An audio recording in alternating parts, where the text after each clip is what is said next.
There's Always a Lyric is sponsored by Lotus 823. At Lotus 823, your goals are our goals. We help consumer tech, home, and lifestyle brands gain visibility, drive relevant traffic, and increase sales through customized public relations and marketing strategies. Want to learn more? Head over to lotus823.com or get in touch at biz@lotus823.com today. Welcome to another episode of There's Always a Lyric. I'm David Hernandez, your host, and today I have not only a colleague, but a good friend from our industry, from the PR and marketing industry. And just to give you a little background, she has over 20 years working in marketing, PR, and communications. She's a Rutgers grad, English major, which has always been a passion for her because of her writing and communications. And she started her career doing marketing for a tech company. From there, she moved to the agency side after about 2 years. And then 5 years after that, she thought she would maybe do it better herself and started her own agency, which is Resound Marketing. She originally launched Resound with a partner, but reinvented and relaunched the agency after they parted ways right before COVID. That timing is spectacular. She has survived and thrived through COVID and emerged a certified WBENC, which we'll get into. And finally, she is the former president of PRSA New Jersey, yay, volunteer board member for Family Reach Foundation. Overall, loves to give back. She provides pro bono PR services to at least one nonprofit each year, and most recently, the Kidney Cancer Association in memory of her dear colleague who passed away. Welcome, Ilana Zalika, my friend. Thank you so much. So glad to finally be here. Yeah. And we could actually do another podcast on that.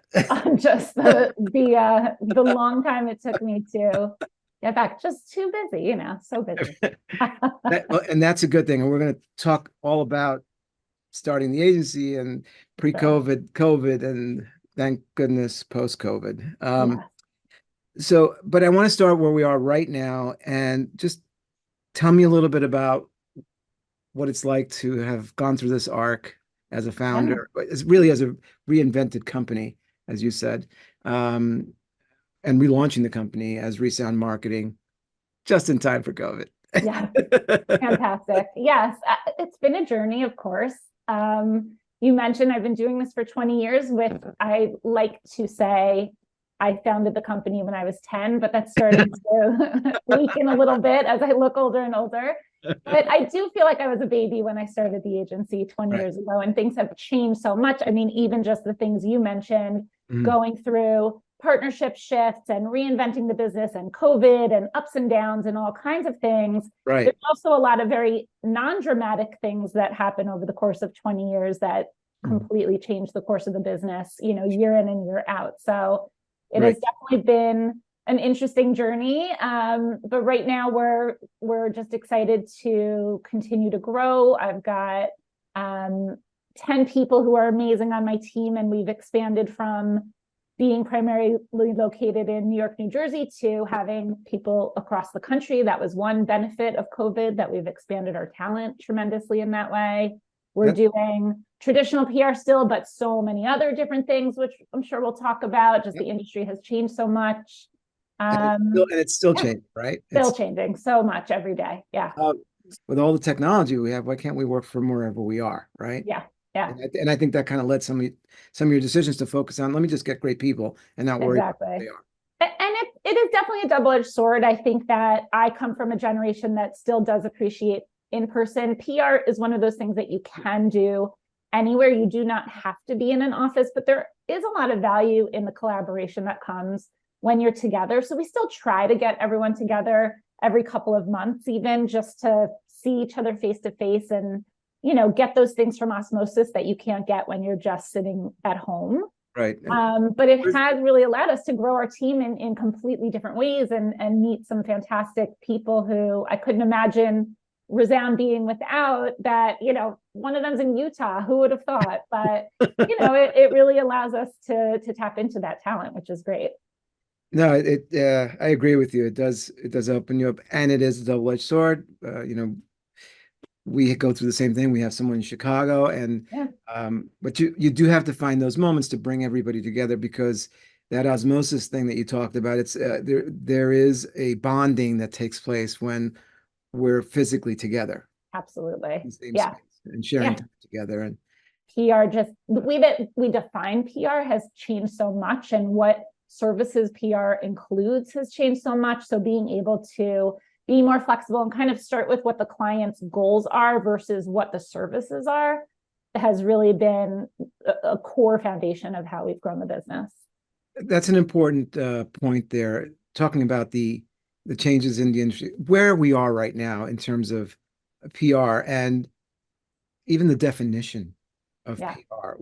Yeah. And I think actually one of the most important things that we've done in more recent years is offer to be more of a partner to our clients in navigating that, because actually with all of those different new opportunities, there's also a lot of not so great opportunities out there, but it's really hard to know what's good and what's bad. It all sounds great. And I've written about this actually, but I had a client come to me and say, Dennis Quaid wants to interview me. It's so great. It's so exciting. For the younger audiences, Dennis Quaid is an actor.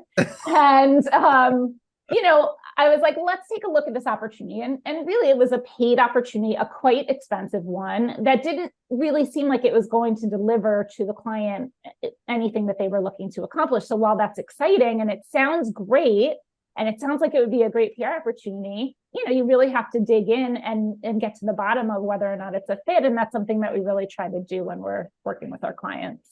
You need kind of a partner in this wild west of what PR is evolving into. Right. I think a lot of times clients, and I think in our collective experience, get caught up on tier of media and not enough on relevancy. Yeah. Well, that's a good point too. I mean, we talk sometimes, and I'm stealing this from a client for sure, but we talk about kind of the watering holes. So there's always that big media. And if your goal is to have your name in lights, let's say, or get that big headline, or be able to tell your mom I was on the Today Show, there are certain, great opportunities for that. But in other cases, if you're trying to reach a very specific audience, it might actually be a smaller outlet that's very, very targeted, that's going to get you more traction than that Wall Street Journal headline. So it's just a matter of finding, sometimes it's a mix of multiple things that works. Affiliate marketing is very, very interesting from a PR perspective, but in fact, I'm currently taking a course even to expand my knowledge even further of affiliate marketing, because what I found is that affiliate marketing has been around a very, very long time. And, in simple terms, that's just the ability to pay a commission to someone who sends business your way, right? It's good old referral marketing. But what we're finding is that as the media changed and the media started losing ad dollars and started shrinking, and I mentioned this before, the media has dictated, their changes have dictated our changes. That's right. They've started putting commissionable links in their content, because if they recommend, and when it's holiday season, whether it's Mother's Day, whether it's Christmas time, any time of year, you're seeing these lists of best ideas for dad, best ideas for your 3-year-old, best gift ideas for this. If you click that link, they're going to get a commission of the sale if you make a purchase. And so this has become really a great opportunity for media to stay afloat, which is so important for us. We need the media. We love the media. That's right. But they need other ways to make dollars. And it's creating an opportunity for brands to also finally, which was never possible with PR in the past, directly track a sale from a piece of media coverage. So there's great opportunities here, but it's kind of an unknown. There's affiliate marketing that has existed for other things, brand partnerships and all sorts of other things. And then there's affiliate marketing specifically within the editorial world. And one of the things that Resound is really trying to take a leadership role in is finding good ways to merge the two, so that brands can really understand the value out of the entire affiliate marketing chain, whether it's more of a marketing partnership, more of a PR opportunity. We're trying to educate them on how to take advantage of that. I mean, everything that you just talked about is also another way of describing just the state of the industry when you think about marketing communications as a whole. There are lots of opportunities in that and a lot of challenges as well. What would you consider a good experience or good advice that you can share about how to ride those changes and how to manage an agency through those changes? Yeah, I think again, it comes back to taking a deep breath, taking a step back, looking at everything in front of you and thinking about, why are we doing this in the first place? What are we trying to accomplish? PR has always been primarily about awareness, and awareness over time will lead to growth, sales, new business partnerships, new opportunities, but it takes time. And not everybody has the time, patience, or budget for that, right? They need something that will be a more direct sales mechanism, something that's going to drive traffic right away or generate leads. And so it is kind of understanding, again, what are those goals? What are you trying to accomplish? What do you have the appetite for? And, it can pay off in the long run, but if that's not what you're looking for right now or what you need right now, let's look at some of these other things. And I think that's really the key. It's taking a step back. So often we will get clients who come in, they don't even say, I want PR. They say, my favorite is they say, I want to be on Oprah. Then I have to first explain Oprah is no longer on the air, which is, a whole other conversation. But, or, maybe more realistically, but I have gotten the Oprah statement number of times, but, maybe they say Good Morning America or wherever it is, Wall Street Journal. And we'll dial it back and we'll say, we've gotten clients there. We would love to get you there, but let's talk about the why. And that's really the best tool that you have to navigate all these changes is, how does it tie back to the why? Right. It's really listening to your client, and asking the right questions. Basically, things like, what are your goals? What are your business goals? Yeah. What is it that you're really trying to accomplish?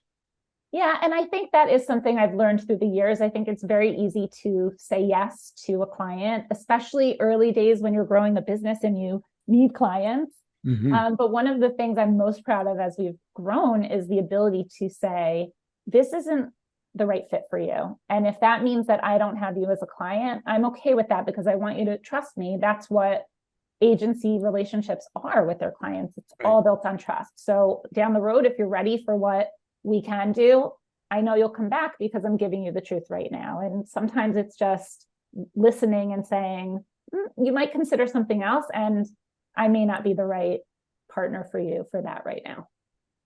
Right. And that's really the right way to approach what really is a partnership and not just a vendor relationship. Right. Absolutely. It takes it to another level. And it sounds easy. It sounds like that's how it should be, but it's very hard to do. First of all, when you're running a business and you need to grow the business, but also because everything does sound great. We'll talk to clients too. And it's easy to get caught up in the excitement of certain opportunities, the Oprahs of the world and the Today Shows of the world. But you do have to take that step back and like you said, listen, and really understand, have that open conversation about where we're headed. Right. What keeps you inspired? What keeps you kind of keeping the pedal to the metal? I think you describe yourselves as hustlers, right? You're scrappy and you keep going, and you're looking for those wins. But for you, what kind of inspire you and drive you? We started really working with startups. We've always worked with startups. Since then, we've evolved and we also work with larger brands, but startups have always been at the heart of our agency. And I really get my inspiration from those scrappy founders that we work with. And definitely a lot of female founders in particular. I mean, especially women in technology who are fighting a million uphill battles. So, having that scrappy attitude where you really don't know if you're going to make it early on, right? Those startups are, hoping to get the funding or get that one spark that's going to take them all the way.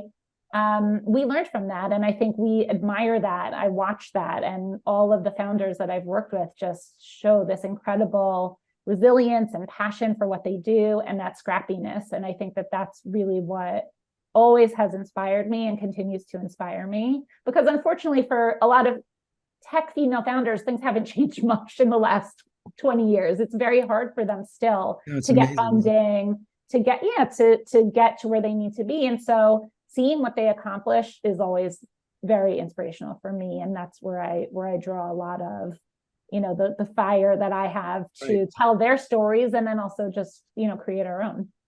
Right. There is for you, I think there's a sense of identity in the work. It's not just, Right. this is what I do. This is who I am.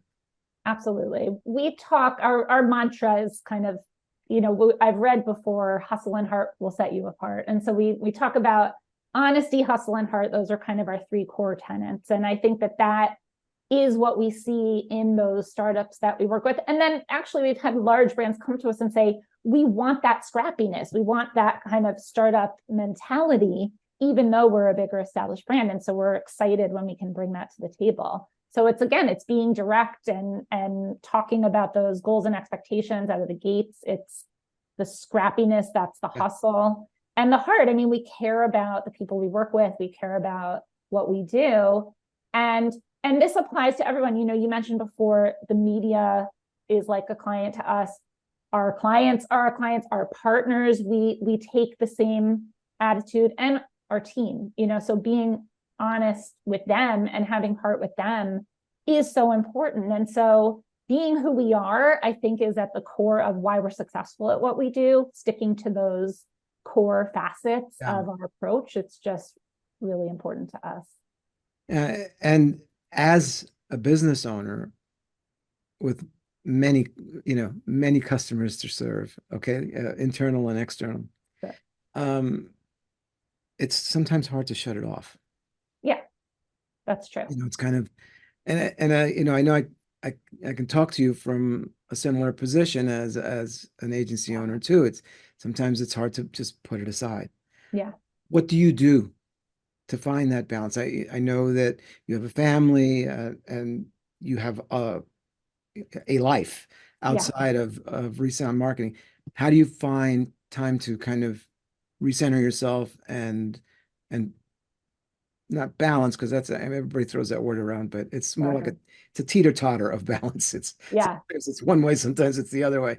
But what do you do to find that peace and balance, to be able to have a personal life that's not constantly bleeding into the other? I think a lot of it is actually giving myself permission to have a life, and also sometimes having to interrupt that life to get back to work. I think that there is a lot of focus on separating things, balance, but reality sometimes changes that, especially, I would say, once we were at home all the time with COVID. I mean, there are no lines between my kids, who I locked the door today so that they wouldn't just barge right into my office, and being able to sit down and focus on work. So I do very much try to compartmentalize and have my work day, and then, stop at a certain point and have my family life. But I also don't beat myself up if something pops up and I need to get back to it. And I'm honest with my family about that. I'm honest with myself about that. And that has actually allowed me to find better balance, because I'm not punishing myself if it's not a perfect balance. I think that that's been really important for me. That's a really good approach. And it actually leads to the next question about sharing some advice. I think from the balance side, that's that thought about giving yourself, or allowing yourself, right? Yeah. That giving yourself permission and allowing that space, and allowing the space for the imperfect perfect, right? Exactly. Yeah, that, definitely. That things teeter-totter, things move to the left, sometimes move to the right. Yeah. You're looking for center, but you're not always there. I think that is one of the important things, is just sort of, do what you need to do. Make sure you're taking time for both. If they bleed into each other, that's okay. But as long as you're still making sure that there is a separation when there should be. I also will say, so one of the things that I do is I'm a night owl.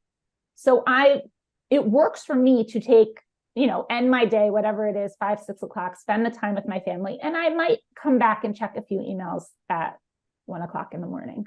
But Not everybody does that. And nobody wants to get an email from someone at 1 o'clock in the morning. Nobody. So one of my biggest pieces of advice is schedule send. I feel like it's a very good way, keep the workday as the workday, even if you are breaking the rules yourself and working a little bit outside of it. Don't subject the whole world to that, stay within the right limits. And it actually helps you balance in the right way because you're actually forcing yourself into that schedule, even if you're cheating a little bit outside of it. Right. Yeah. That's it's actually also respectful, especially to those internal customers, to your team. Absolutely. Because they get something from the boss, and it's like 2 a.m. All of a sudden, there's maybe an implied pressure there that you don't mean to. Which I didn't. Yeah, and that is something I learned. I mean, you asked before about mistakes, and that is when I had my first child, I was up at very bizarre hours, with the baby. And I was like, oh, this is a great time to catch up on some emails. And it didn't really occur to me that other people would be getting that and freaking out because the boss is emailing them at 3 a.m. Right. And so learning that and thinking about what I do, how it impacts the team and other people, it's a really important part of being a business owner is, being self-aware and making those adjustments to make sure, again, I mean, caring for my team is paramount to what we do. So being able to set those limits is very important. I think that is so important from a leadership standpoint it's really practicing mindfulness. Yeah. When it comes to the people that you consider really the most important people in the company, your team. I mean, there is no Resound Marketing without them. Yeah, 100%. And, again, with everything, we always do our best. We put, we will always get things done for our clients, but we do say it's PR, not ER. So, let's put it into perspective. And unless there is really some kind of crazy emergency, and sure, we've had, crises and things like that we've dealt with, let's take a step back and say, do we need to hit send on that email at 1 o'clock in the morning, or can we, wait until 9 a.m. And so, I think it's a really important lesson to look at anything that you're doing and think about, again, like we said before, how does it tie back? Is it urgent? That mindfulness is so important across the board. Because there is a difference between important and urgent. Yeah, absolutely. And urgent and important. Absolutely. I only have a couple of questions, but I did want to touch on the future of our business of communications and marketing. And of course, now it's become the ubiquity of AI. There seems to be like a new AI startup every other day. And how that's impacting your world. Yeah. I think that everyone is recognizing that AI has a place, but it's not a replacement for anything. I think the biggest mistake is thinking, well, AI is going to do this instead of me doing it. I think AI can help us do our jobs better, but you still need to be doing your job. So I actually read a quote the other day that said, people who are using AI to generate content, they're creating content that won't stand out because it's just being generated by the same AI that everyone else is now starting to rely on. So actually incorporating that human element is a differentiator. And you can use the AI maybe as a thought starter or to help you with some writer's block or whatever it may be, but you have to incorporate a human side to it. And I think it's not anyone who's watched a sci-fi movie will know that we don't want to rely completely on the robots, right? So no, I think I really strongly believe that there's a way to utilize it to help you. Yeah. But to trust your own instincts and knowledge and make sure that you're balancing the two. The way you're describing it really is as a tool, and at the end of the day, the opportunity is for standout writers now. Because it's the great content that's going to matter. Content is everything. And I think it's long been that way, but I think we're realizing it more and more. At the end of the day, PR is content, right? And we talk about having a great piece of coverage is still just a piece of content that you could use for other things. Use it in your sales, use it in your social media, use it, for other things. But it is at the end of the day content, A right? piece of content. And so everything we're doing is absolute. And actually, it's a really well-written piece of content usually, because when we're pitching the media, we have to be able to say what we're saying very concisely and to the point, right? So it's probably your best piece of content that's really going to get your point across. Right. So yeah, I think, yes, content is everything. It spans all of the different things under that umbrella that you mentioned, whether it's traditional PR, influencer marketing, digital marketing, affiliate, everything. It starts with content. And that's where I think AI, if you're just kind of popping things into a machine and letting it spit out what you want to say, that's not going to get you very far. But if you're stuck and you need some ideas, I think that's a good place to kind of iterate with AI and let it get the thought process flowing. Right. It's good for some sparks, but it's not the whole fire. Not the whole fire. Yes, good. I have one more question for you, and what this is, it's really the whole conceit of the podcast. So if there's one song title or lyric that captures who you are or your story, Ilana, what would it be? So this stressed me out a little bit because I actually love music. This is supposed to be the fun part. I know.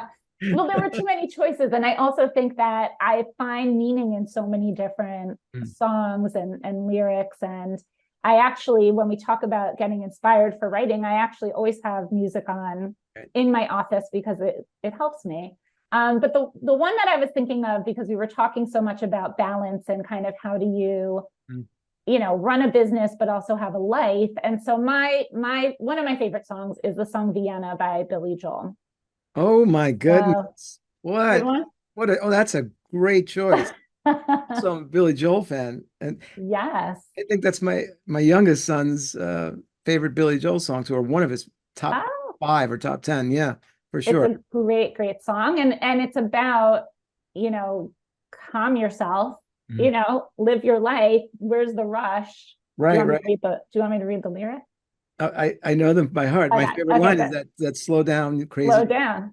Take the phone off the hook and disappear for a while. Right? Yeah. Isn't that what you're talking about? It's okay to lose a day or two. Right. Do what you need to do, live your life, and everything will still be there when you get back. And I think that that's definitely just something that I try to live by so much, especially my kids are getting older and you just want to have that quality time. Yeah. I mean, you want to be present for them. Yeah, absolutely. Because as you know, having kids, it all goes by in a flash. It goes by in a flash. It's hard to, so someone had once said, the days are long, but the years are short. And I've never heard truer words spoken. That's a perfect way to put it, isn't it? Absolutely. Yeah. It's just like, weren't you like in my arms yesterday? Yeah. It's wild. I mean, you're driving. It's wild. Yeah. It really is crazy. So so I feel like more and more I see these lyrics resonate because just life it's such a flash and you want to appreciate it. So, you can find that with work also, by the way. So as I was saying before, that doesn't have to mean put away work and only do the fun stuff. Whatever your thing is that makes you happy and lets you kind of enjoy what you're doing, it could be a combination of the two. There's definitely elements that I like to incorporate both when I'm thinking about, okay, what is my perfect day or my perfect, relaxation. It definitely does sometimes incorporate some of my favorite clients or some of my favorite work-related activities. And then a lot not. Right. Also no. Right.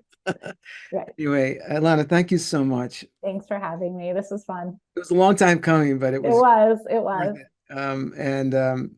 And keep on keeping on. I mean, you certainly inspire Allison and me with your energy and your passion, and of course that humor that the audience only gets a little bit of today. Only a little taste. Yeah.